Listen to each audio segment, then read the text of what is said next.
5 years after the Great War, the northern kingdoms continued to suffer. Rivers flowed red with elven blood, and life was cheaper than a fistful of coppers. The world needed a hero. They said he arrived on the wings of a storm to help the downtrodden. They said he'd gone mad and died. They called him the Sword of Destiny.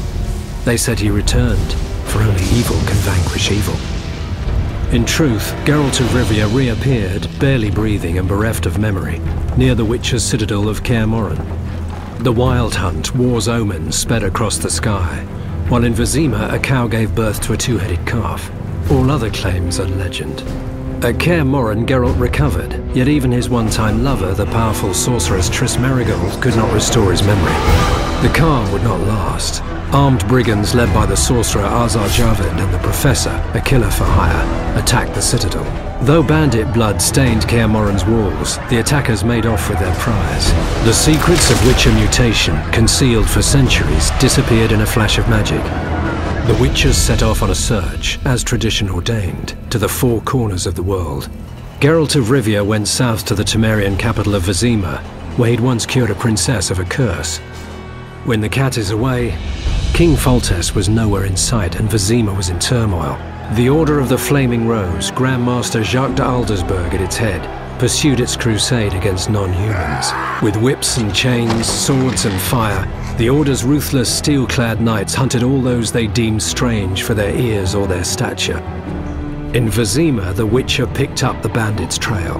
He learned they were members of Salamandra, a secret criminal guild. Brutal in their methods, they dealt in fistech, murder, and extortion. Geralt didn't know these were means to a darker goal. As the Witcher hunted Salamandra, he was drawn into the conflict between the Scoia'tael rebels and the Order of the Flaming Rose.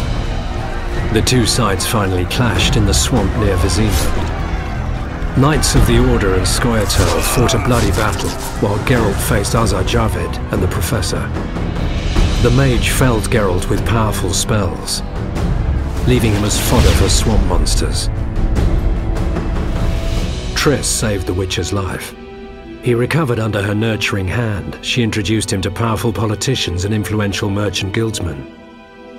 The mood in the city was tense. Confined to ghettos, non-humans spoke openly of mutiny. There was no sign of the king.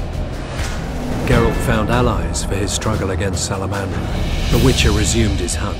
He destroyed Salamandra's secret fistech factories and killed the Professor. The Witcher found Azar Javed's hideout. This time Geralt was prepared, and no spells the renegade mage threw at him could stop his sword. Yet the stolen Witcher's secrets were in the hands of another, Jacques de Aldersberg, Grand Master of the Order. Provoked by the Knights, non-humans rebelled. De Aldersberg responded, releasing his greater brothers, the horrific result of his experiments with the Witcher's mutagens. Vizima was in flames and dying. Enter Foltest and his army. The king summoned the Witcher and demanded the head of the Grand Master, a monster in human form and a usurper. The Witcher set out in search of Jacques de Aldersberg and the stolen Witcher's secrets. The Grand Master plunged Geralt into his vision of the future, where the Wolf's Blizzard would destroy the world and kill all, no matter their race or abilities. De Aldersberg wished to create superhumans, ensuring the survival of the human race. It was a vision Geralt rejected. He drove his sword through the Grand Master's heart and did well. For the vision was naught but a madman's nightmare. They say the King of the Wild Hunt appeared to claim de Aldersberg's soul. They say the Grand Master was an evil man, for the Wild Hunt comes only for the filthiest and most vile. They say only evil can vanquish evil, but those are only legends. In truth, Geralt recovered the Witcher's secrets, and Vizima proclaimed him a hero. Yet life is no fairy tale. One story ends, another begins. As the king handed the Witcher his reward, an assassin attacked. His cat-like eyes and medallion were unmistakable, but that is another story.